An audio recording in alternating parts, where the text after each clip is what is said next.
ప్రభుత్వ విద్యలో తల్లికి వందనం అనేది ఒక భాగం. ఈ రోజు అన్ని పాఠశాలలు ప్రారంభించారు. మీరందరూ ఒక్కసారి ఫీల్డ్ లో చూస్తే 80% మంది పిల్లలకి ఈ రోజు డాక్టర్ సర్వేపల్లి రాధాకృష్ణన్ గారి స్కూల్ కిట్ అందిస్తాం జరిగింది. మొదటి రోజే పుస్తకాలు, యూనిఫామ్, బ్యాగ్స్, షూస్, సాక్స్ అన్ని మేము అందిస్తాం జరిగింది. గతంలో ఎప్పుడైతే జరగలేదు, మేము అందించాం.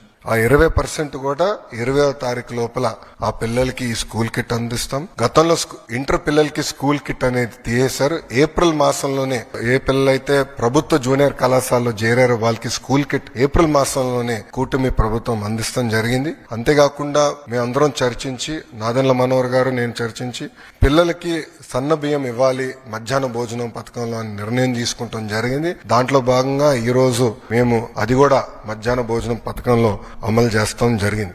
మూడో చాలా కీలకమైన సంస్కరణ మేము తీసుకొస్తాం. అదేంటంటే 1 క్లాస్ 1 టీచర్ మోడల్. ప్రాథమిక పాఠశాల అంటే ప్రైమరీ పాఠశాలలో ఒక్కసారిగా చూస్తే కూటమి ప్రభుత్వ అధికారంలో వచ్చినప్పుడు కేవలం 1200 పాఠశాలలు 1 క్లాస్ 1 టీచర్ ఉన్నాయి. అంటే ఫస్ట్, సెకండ్, థర్డ్ గ్రేడ్ ఉంటే ఒకే టీచర్ ఉండేవారు.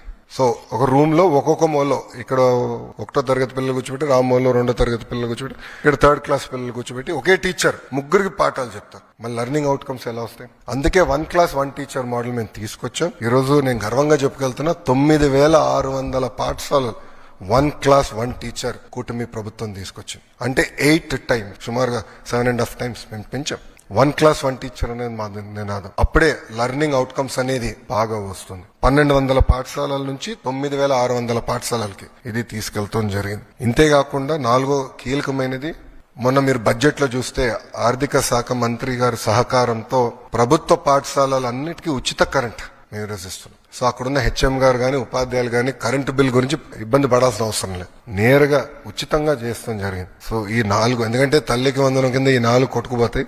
అట్లా కాకుండా చాలా కీలకమైన డబ్బులు ఇస్తామే కాదు, పిల్లల్ని బాగా చదివించాలన్న బాధ్యత మేము తీసుకున్నాం. మీరు చూస్తే అసెంబ్లీలో నేను గ్యారంటీడ్ ఎఫ్ఎల్ఎన్, భారతదేశంలో ఏ రాష్ట్రం అలాంటి నిర్ణయం తీసుకోవాలి, మేము తీసుకున్నాం. వి విల్ గ్యారంటీ ఎఫ్ఎల్ అనేది. అది చెప్తాం చాలా తేలికైంది. దానికి సంస్కరణలు తీసుకురావాలి, దానికి మొత్తం సిస్టమ్ సెట్ చేయాల్సిన అవసరం ఉంది. మీరు కూడా చూస్తే ఇప్పుడు టీచర్ ట్రాన్స్ఫర్స్ కూడా జరుగుతున్నాయి. నేను ఆన్లైన్ మెకానిజం పెట్టాలనుకున్నా, ఉపాధ్యాయులందరూ లేదు మాన్యువల్ పెడితే బాగుంటుందని కోరటం జరిగింది. నేను మా ఎమ్మెల్సీలు అందరితో చర్చించిన తర్వాత మాన్యువల్ మెకానిజం మేము రివర్ట్ అయ్యాం. దానివల్ల వాస్తవంగా ఆలస్యమైంది. ఏంటంటే నా లక్ష్యం ఏంటంటే పిల్లలు మొదటి రోజు స్కూల్కి వెళ్ళినప్పుడు ఆ సంవత్సరం ఉన్న టీచర్లు వాళ్ళు మొదటి రోజే వస్తారనే లక్ష్యంగా పెట్టుకున్నాం. కానీ అది సాధించలేకపోయా. దానివల్ల నేను చాలా బాధపడుతున్నా.